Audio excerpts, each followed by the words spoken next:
Good afternoon.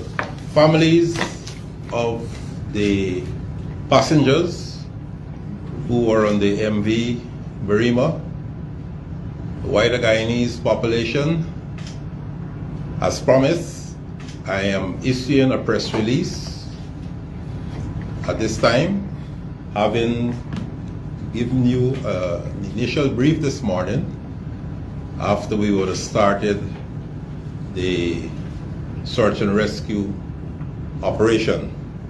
As of noon today, the Search and Rescue Coordination Center continues to oversee massive search and rescue operation in response to the incident involving the MV Barima on its journey to Port Kaituma, Region 1. The Guyana Coast Guard, the lead partner on the search and rescue operations, informed the command center with information regarding the incident, accounting for 6 to 7 persons rescued at the time of this report. The breakdown of those rescued accounts for 41 males, 11 females, and 15 children, that is 6 boys and 9 girls, rescued during the operation as of this time. The persons rescued were taken to various facilities for medical attention.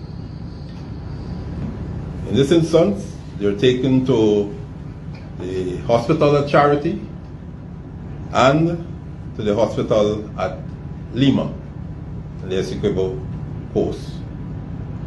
The medical response continued to be led by Minister of Health, Dr. Frank Anthony, with additional support from emergency personnel at both facilities, along with psychosocial responses being executed in Georgetown and at the Guyana site.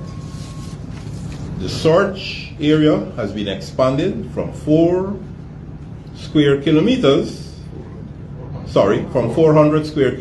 to 1,070 square kilometers since first light.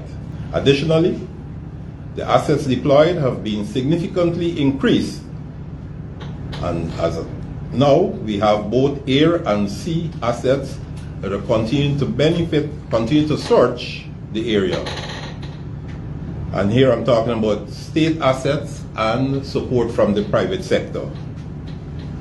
Local fisherfolk with knowledge of the area have also responded as part of the search and rescue efforts. The 3 command centers that were established as of 7 a.m. this morning are one at Barima, one at Port Kaituma, and one at Guyana in Georgetown. And there we have personnel from the Ministry of Human Services and Social Security and from the Transport and Harbor Department and from the Ministry of Public Works that are meeting with the relatives of those who were on the boat at the time of the incident. The families of those rescued and all manifested persons, therefore, on the voyage, including the crew, have been engaged. The captain and the mate of the ship, who were rescued, have since returned to the area as part of the rescue operations. Our local leaders in Regions 2 and 1, with support of the Civil Defense Commission and staff of the Ministry of Human Services and Social Security, have been providing psychosocial support in those regions and here in Georgetown, as mentioned before, at the Guyana site. The MV Barima, at the time of the incident, was outfitted with 250 life jackets, 6 inflatable life rafts, and 2 rigid life rafts. A point to note is that the MV Barima has a cargo capacity of 284 tons, of which at the time of the incident, it had a manifest weight of 268 tons within the capacity of the vessel. It is also licensed to carry in excess of 300 passengers.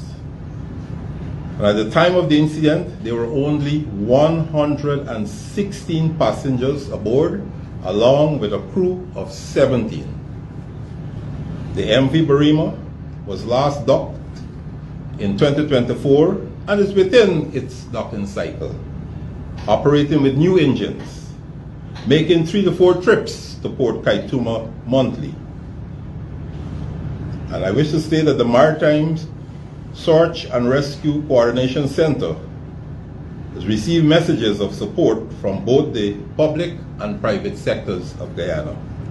In keeping with the standard protocol, search and rescue continues with the aim of accounting for every single soul that was on board the MV Barima. Our men and women who are in the search area, providing logistical support and emergency force response, must be commended for the excellent work they've been doing from the time they were deployed on this mission. The government of Guyana has worked closely with the Maritime Search and Rescue Coordinating Center. Yours truly is here at the Maritime Search and Rescue Coordinating Center, leading this effort with the support of several cabinet ministers. At the table here, I have Minister Bishop Juan Edgil and Minister Kwame McCoy, and we have representatives from the Discipline Services, MARAD, and other agencies, Civil Defense Commission. Of course, all of us working in an interagency approach in the conduct of this search and rescue operation. His Excellency President Dr. Mohamed Irfan Ali and Vice President Dr. Barra Jagdeo have reached out to us to ensure that whatever has to be done was made possible and available by the government of Guyana. The ongoing operations from the various command centers, engaging with family members of those who have been rescued, and continuing to engage the family members who are awaiting information on their loved ones.